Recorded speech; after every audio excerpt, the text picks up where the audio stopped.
Hi, I'm Cory Brandt. I'm a real estate agent in the Northwest, and I've put together a series of videos to help buyers look at houses before they ever do the inspection. So, I've been through hundreds of inspections. I've got an engineering degree. I've built houses. So this is just a little snapshot to hopefully help you through the purchase process.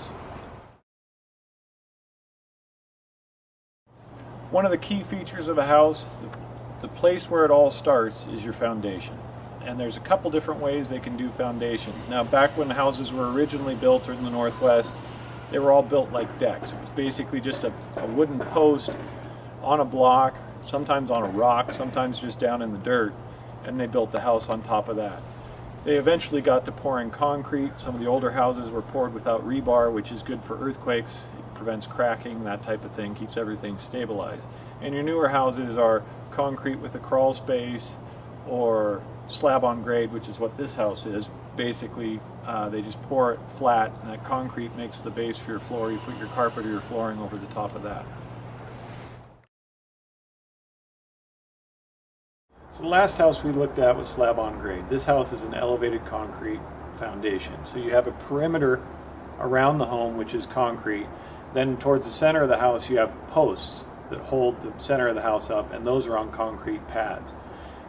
In the crawl space, you will have a vapor barrier, which is basically just a plastic sheet that keeps the moisture down below the dirt, or at the dirt level. And then you'll have ventilation in the side, which is what you see here, and that allows air to travel back and forth, so you get all the moisture out of the area. Just make sure that your screens are intact so you don't have rodents getting in.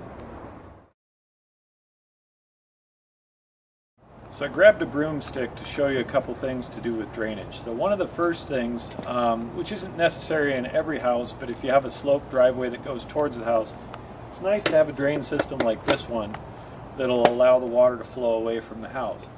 In this particular case, I think it was added after the fact because they had a problem. And you can see the settling here in the stonework, and it's actually gone underneath the deck. The deck is completely undermined because the water has flown and taken away the soil underneath it. That's not a good thing, so that's something to watch out for.